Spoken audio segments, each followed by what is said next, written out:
하나님의 말씀 시편 148편 1절로 14절 말씀 한 절씩 기독으로 봉독하시겠습니다. 할렐루야. 하늘에서 여호와를 찬양하며 높은 데서 그를 찬양할지어다.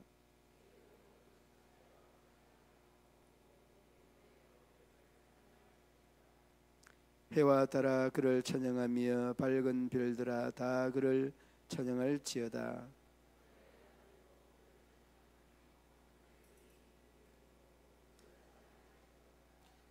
그것들이 여호와의 이름을 찬양함은 그가 명령하심으로 지음을 받았음이로다.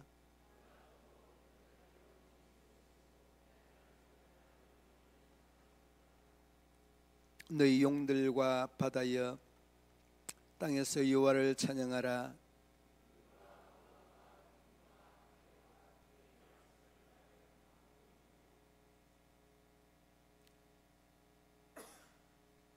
산들과 모든 작은 산과 가수와 모든 백향목이며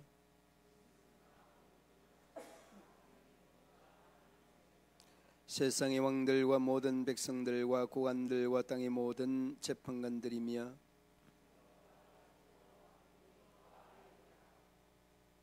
여호와의 이름을 찬양할지어다.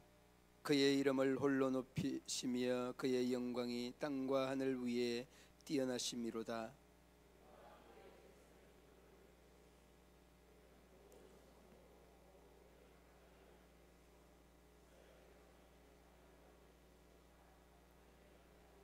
아멘. 이 시편 147편 전장과 이 148편은 할렐루야 시편입니다. 할렐루야 시편. 시작을 할렐루야로 시작해서 할렐루야로 끝을 맺죠.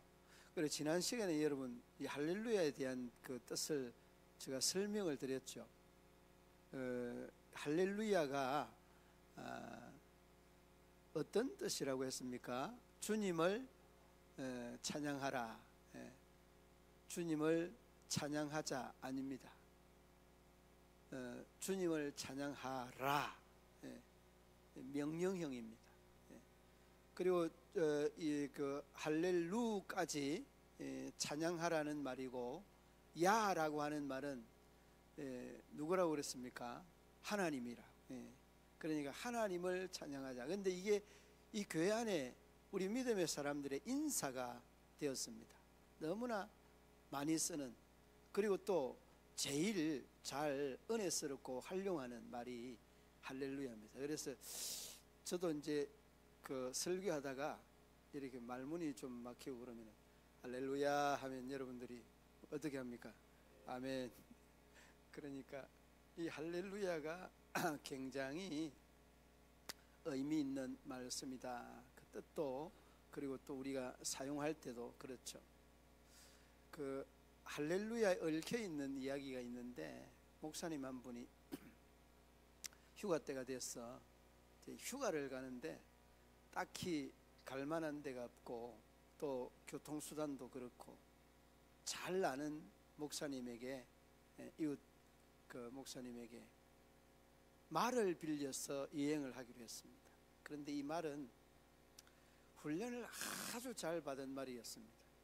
어떻게 잘 받았는가 하면, 말을 딱 타고 난 다음에 할렐루야 딱 하면은 윙 하면서 그냥 막 달려갑니다.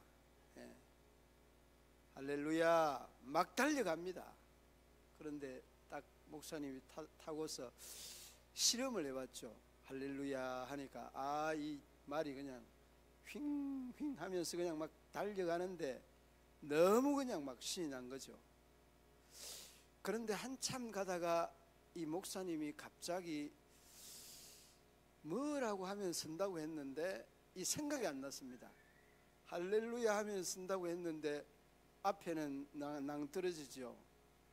그래서 이제 이렇게 해서 사람이 죽는구나. 이제 그래서 짧은 시간 안에 기도를 간절하게 하고 예수님의 이름으로 기도합니다 하고 하니까 이 말이 딱 서버렸어요. 그러니까 이 목사님이 이 말은 할렐루야 하면 가다가 아멘 하면은 선다고 하는 거를 그때 딱 알았어요. 그러는 순간에 또 바로 절벽 앞에서 딱 섰는데 목사님이 너무 기뻐가지고 두 손을 하늘을 향해 높이 들고 할렐루야 하니까 그냥 말이 어떻게 되겠습니까? 그러니까 할렐루야도 할 때 잘해야지 아무 때나 하면 안 되는 거죠. 아무 때나 했다가는 그냥 명대로 못 산다는 이야기죠. 그러므로 여러분 오늘 이 말씀의 내용을 보면서 이 할렐루야에 얽혀 있는 내용 중에 참 우리에게 깊이 있게 주고자 하는 메시지들이 우리가 전장 지난장보다 오늘 이 본장이 더 많은 것 같습니다. 먼저 여러분 우리가 지금 말씀을 드렸습니다마는 할렐루야라고 하는 그 용법이 명령형이다 그랬잖아요. 명령형. 자, 오늘 그 5절 보시기 바랍니다. 예, 5절에 보면 함께 읽어봅니다. 그것들이 여호와의 이름을 찬양함은 그가 명령하심으로 지음을 받았음이로다. 아멘. 누가 명령하여서 지음을 받았습니까? 하나님이 명령하여서 명령하는 대로 다 지음을 받은 겁니다. 그러니까 이 명령은 곧 말로서부터 비롯되는 겁니다. 이 말에 대한 힘은 어마무시합니다. 굉장합니다. 말의 파워는 우리의 상상을 초월합니다. 말이 무슨 힘이 있겠는가라고 이야기를 하는데 말에 대한 이 연구 결과들이 많이 있죠. 예. 말에 마법 같은 힘들이 굉장히 많습니다. 이 말은 그 소리 나는 그 자체에서 힘이 나고 능력이 생기는 겁니다. 한 우리 대표 선수들이 선수촌에 있을 때에 이영무 감독, 우리 믿음의 감독이 실험을 했던 이러한 일화의 이야기가 있습니다. 그 일화의 이야기가 뭔가 하면 화분을 나눠놓고 그 화분을 들어오면서 나가면서 축복을 했습니다. 계속해서 너는 이쁘다, 하나님이 지음을 받았다, 너로 인하여서 많은 사람이 행복해하고 너로 인하여서 많은 사람이 기뻐한다, 계속해서 이 복된 말을 계속했습니다. 그런데 또 반대에 이 화분에는 계속해서 저주만 하는 겁니다. 이 저주만 하는 이 화분은 그냥 이 고사가 되고 아주 비틀어지고 메말라 버리고 그 칭찬을 듣고 격려하였던 이 화분은 너무 생생하게 잘 자라나는 겁니다. 그러니까 여러분 이러한 실험들은 과학자들이 또 많이 했는 이런 내용들도 없지는 않습니다. 굉장히 많이 있습니다. 그래서 여러분 한동안 이 축사 농가에도 보면 젖을 이렇게 짤 때는 클래식 음악을 틀어줍니다. 왜 그럴까요? 이 들려오는 소리가 아주 잔잔하게 그 소들의 마음을 평안하게 음악을 통해서 만들어준다는 것. 그런데 여러분 그런 음악이 아니고 아주 팝을 틀어준다든지 광기 높은 이런 음악을 틀어준다. 그러면은 여러분 이 음악이 오히려 소에 대한 젖을 내는 데는 아주 역기능적으로 작용을 한다는 거예요. 이런 현상들이 많이 있습니다. 그래서 저도 한번 해봤습니다. 이제 뭘 해봤는가 하면 양파를 수확을 하고 말입니다. 시간이 조금 지나면 양파 싹이 파랗게 올라와요. 그 마늘도 그렇지만은 양파는 의외로 많이 올라옵니다. 그래서 이제 똑같은 양파를 두 개를 딱 이렇게 놔놓고 하나는 아이고 이쁘다, 아이고 맛있겠다 맛있겠다는 말은 아니지만은 계속해서 이제 축복을 했어요. 축복을 하니까 이 양파는 너무너무 잘 올라오는 거야. 제가 우리 그 사모가 양파를 이 도마에 자르잖아요. 그럼 내가 가서 그냥 그 매콤한 걸 막 그냥 주워 먹어요. 그렇게 그 맛있게 이렇게 먹는 이 양파를 생각하면서 이쁘다, 탐스럽다, 좋다, 자랑스럽다 이렇게 계속 이제 실험을 해본 거죠. 그런데 이 양파는 잘 자랍니다. 그런데 한쪽의 양파에게 내가 너는 생김새가 좀 못생겼다, 너는 좀 재수가 없어, 이런 식으로 하니까 이 양파는 조금 이렇게 같이 올라오다가 물이 밑에가 뿌얘져요. 컵에다가 이렇게 세워놨는데, 양쪽에 이 컵에다가 물을 넣어서 했는데 이 물이 뿌얘지더니만 싹은 한참 있다가 시들어지는데 이 말의 능력이 있다는 것을 직접 실험해 봤습니다. 여러분 직접 해보세요. 집에서, 가정에서 얼마든지 가능합니다. 이런 현상들은 식물뿐만이 아니라 말을 듣는 아이들에게는요 완전히 치명적으로 나타납니다. 그래서 여러분 어릴 때부터 아이들이 칭찬을 듣고 자란 아이들은 그 아이들에 대한 사회성이나 그리고 그 성격의 형성들이 굉장히 활달하고 굉장히 관계가 원활합니다. 그런데 여러분 야단 맞고 안 좋은 소리 듣고 한 이러한 아이들은요 관계 자체가 와야 됩니다. 그러니까 여러분 오늘 이 5절 말씀에 하나님이 명령하여서 우리가 이 자리까지 오게 됐다라고 하는 것들을 생각하면 하나님을 찬양하지 않을 수가 없습니다. 이거는 여러분 어쩌면 의무적인 겁니다. 기분 좋을 때는 우리는 어떻게 합니까? 할렐루야 하고, 기분 안 좋을 때는 그냥 째려보면서 인사도 안 하죠. 그러면 안 되는 거예요. 왜? 하나님의 명령이니까. 기분 나쁜 거는 내가 나쁜 거지 사람들과의 관계나 하나님과의 관계는 할렐루야 해야 된다니까요. 한번 따라해 보겠습니다. 할렐루야. 다시 한번 할렐루야. 여러분이 왜 이렇게 소리가 영 죽어가는가 하면 내가 고개 숙이고 할렐루야 하니까 여러분 소리가 그렇습니다. 내가 할렐루야 그래 보면 여러분들이 듣는 여러분들의 기분이 확 좋아집니다. 이 말의 힘이거든요. 말의 능력이거든요. 그러니까 할렐루야 무슨 기분이 나고 무슨 찬양을 합니까? 이게 안 되는 거예요. 그러니까 여러분 우리가 조금은 집에 있을 때 나올 때 남편과 아내가 좀 다퉜다, 기분이 잘 안 되고 사업이 좀 잘 안 되고 거래처에 사람들하고 다퉜다 싸웠다, 그런 거 다 내려놓고 잊어버리고 교회 오면은 할렐루야 하면은 그냥 다 그냥 사라져 갑니다. 이 우울하게 만드는 요소들도 여러분 우리의 말이나 생각이나 행동에서부터 비롯되는 겁니다. 우리가 기분 좋으면은 할렐루야 하고 안 좋으면은 뭐 놀렐루야도 좋고 그냥 막 인상 쓰다가 돌아가는데 아닙니다. 여러분이 할렐루야 하면 기분 좋은 일들이 많이 생겨날 수밖에 없다는 것, 이걸 꼭 염두해야 됩니다. 그래서 여러분 오늘 말씀 중에서도 왜 우리가 할렐루야 해야 되는가라는 이런 내용이, 주님을 찬양해야 되는가, 이런 내용들이 쭉 언급이 되어져 있는데 그 내용 중에 한번 그 1절서부터 쭉 보니까 자연의 모든 것들을 다 언급을 하고 있습니다. 천사여 2절 말씀에, 군대여, 해와 달이여, 별들이여, 하늘이여, 하늘 위에 있는 물들이여 찬양할지어다. 여러분 그 1절 2절서부터 4절까지 쭉 찬양할지어다 이렇게 하잖아요. 그리고서 5절 말씀에 명령하시어 지음을 받았음이로다.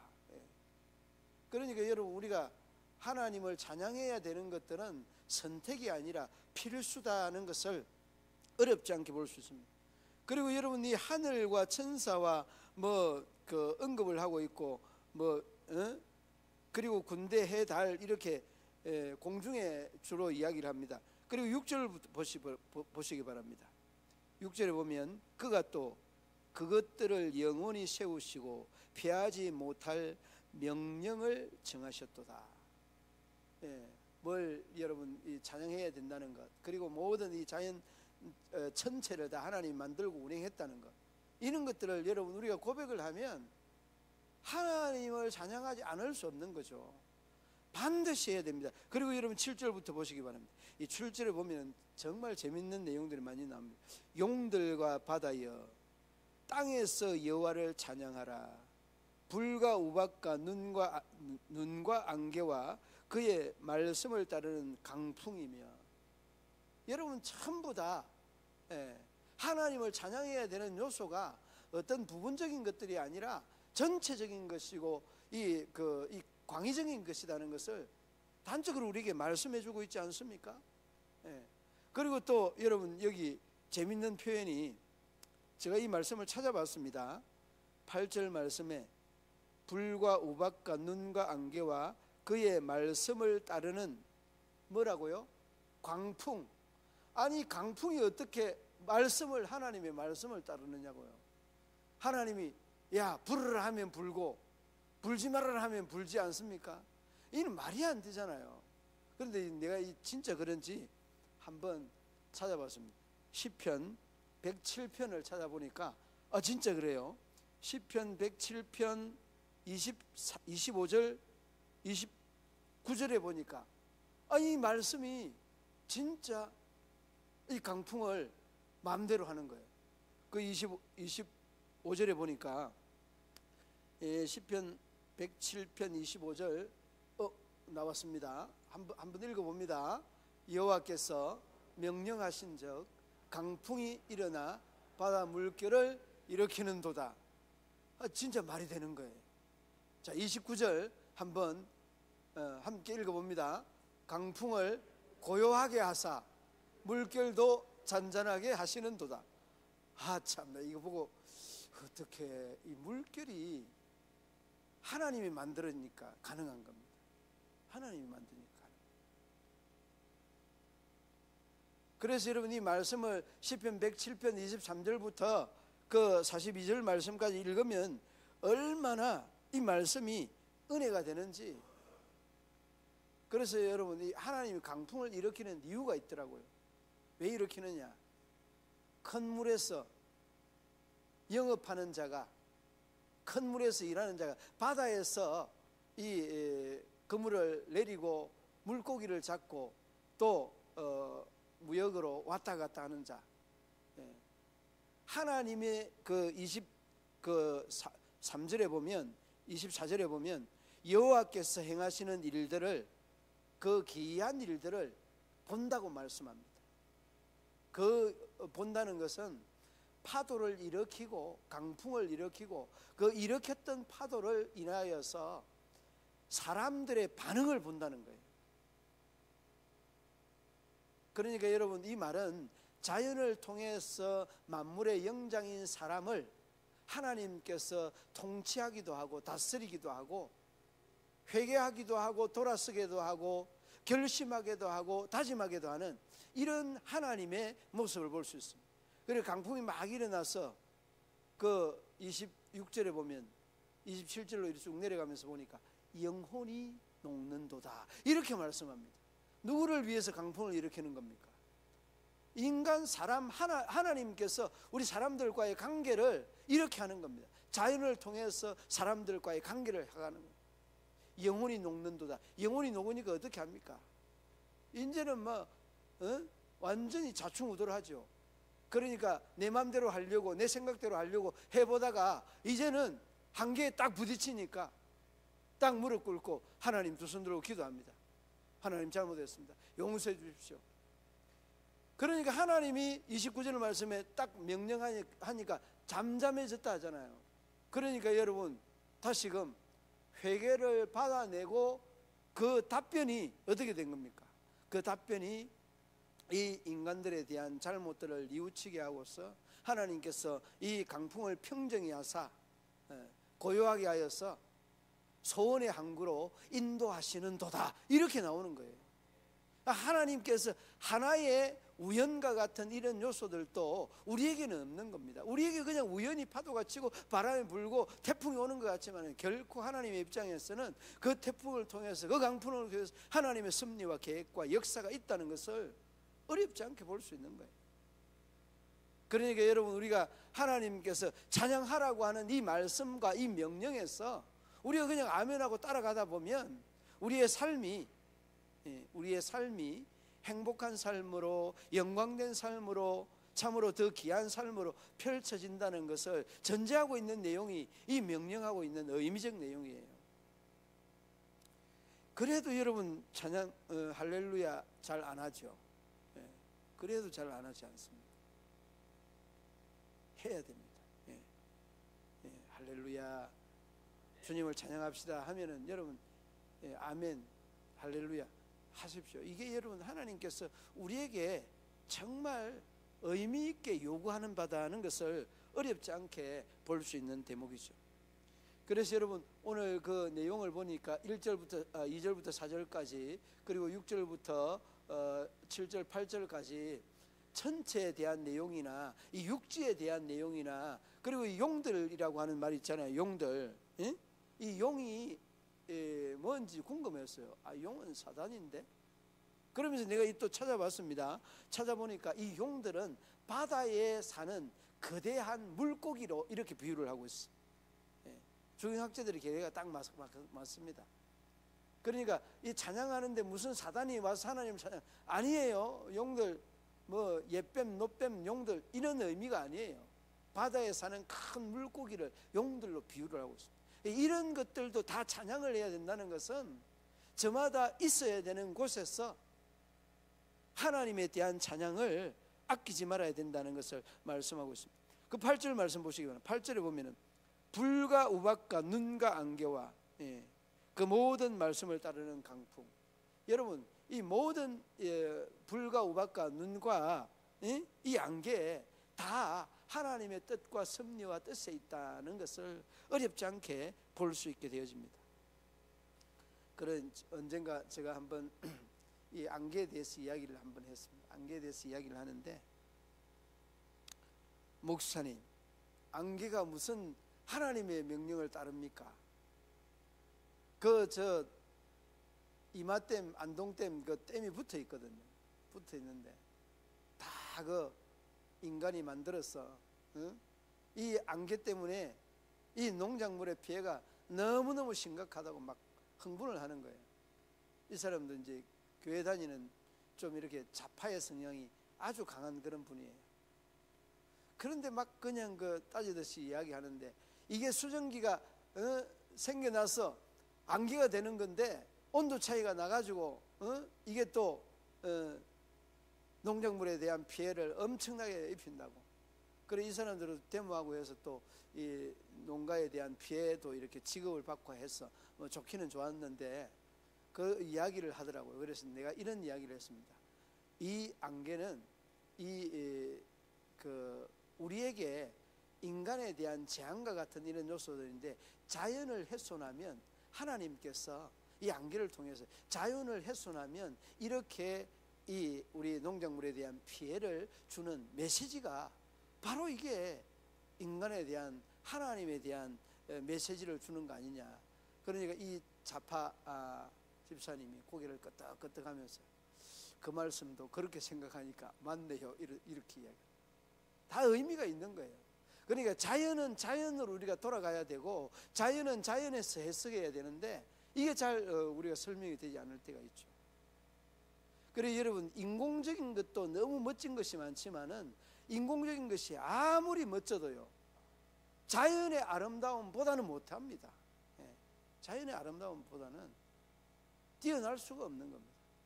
왜? 자연의 아름다움은 하나님의 솜씨고 이 인공적인 아름다움은 사람이 만든 거니까 그렇습니다. 한계가 있는 거죠. 어떻게 자연의 이 아름다움을 이 인공적인 아름다움에 비길 수가 있겠습니까? 비교할 수 있는 대상 자체가 안 되는 거죠. 그래서 다윗은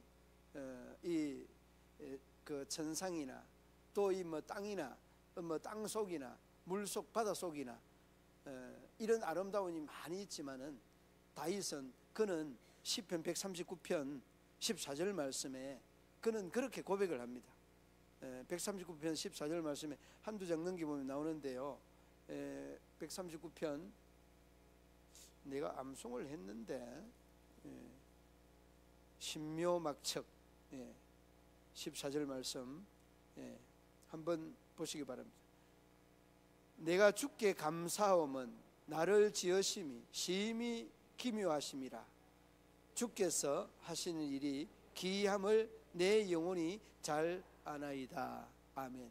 여러분 여기서 뭐라고 표현합니까? 기묘하심이라는 말, 옛날 성경에는 신묘막측이라는 그런 말을 그런 단어를 사용했습니다.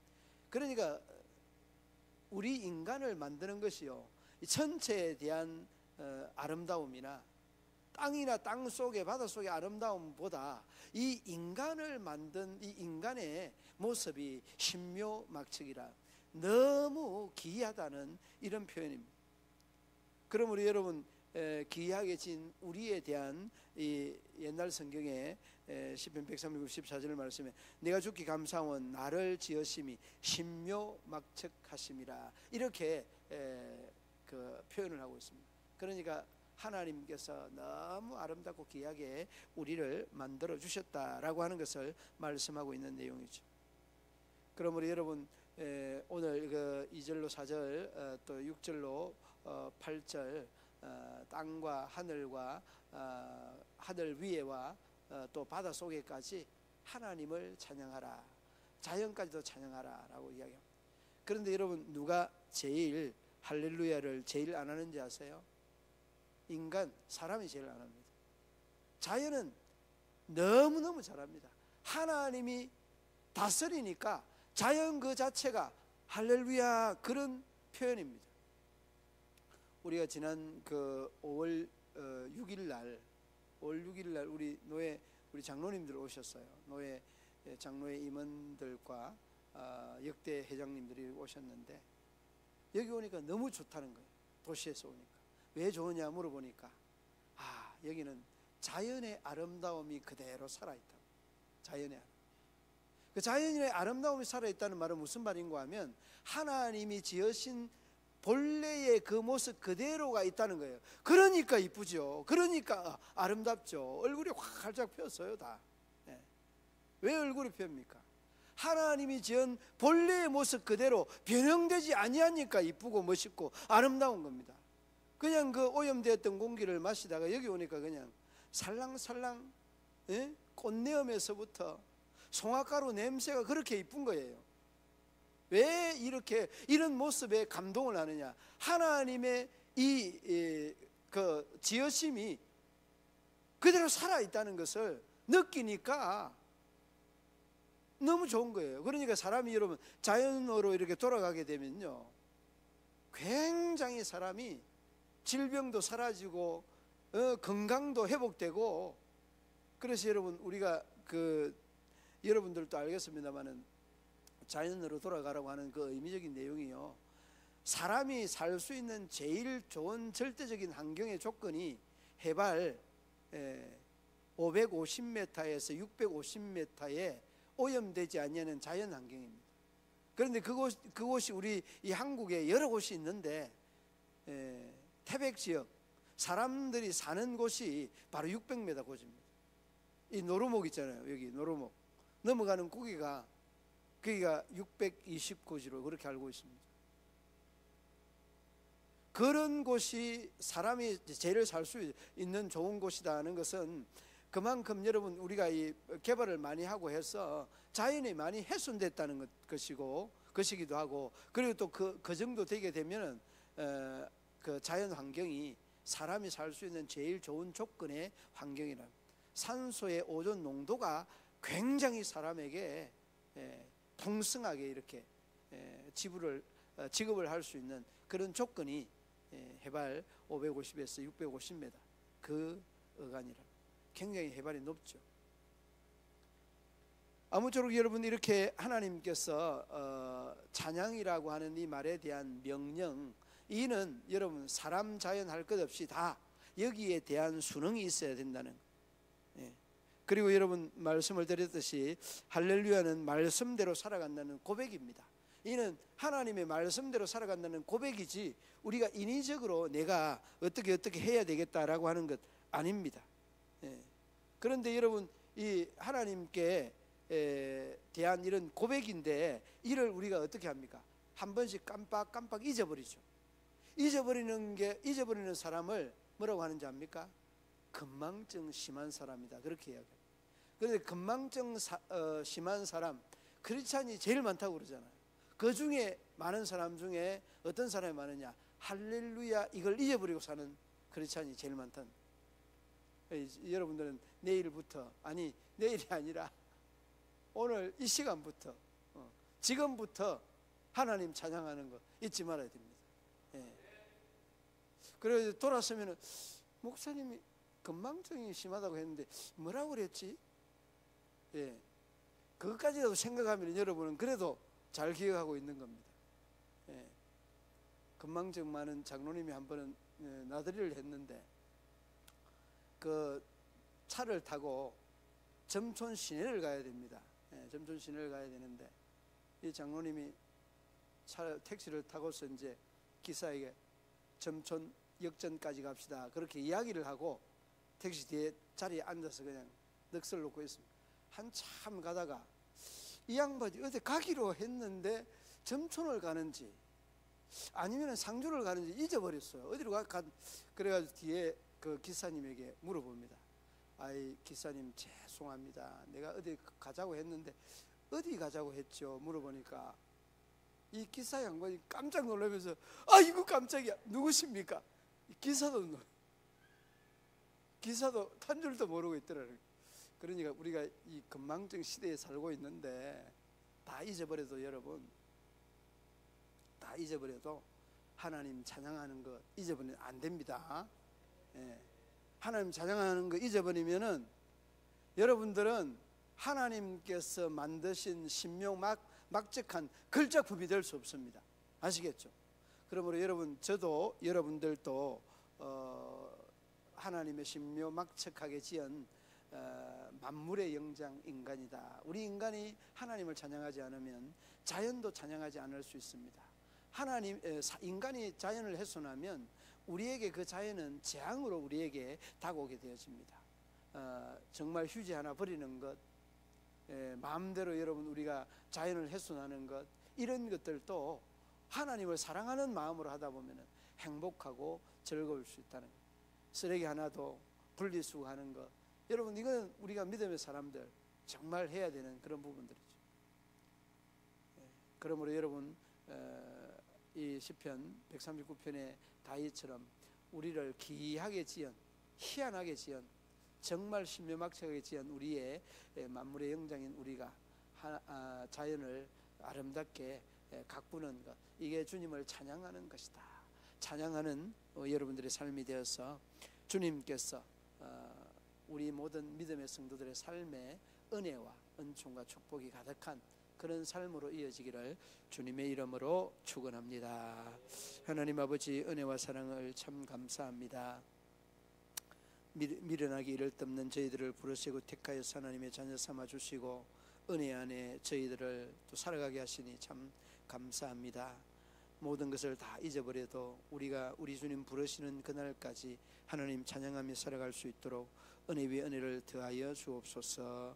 예수님 이름으로 기도드리옵나이다. 아멘.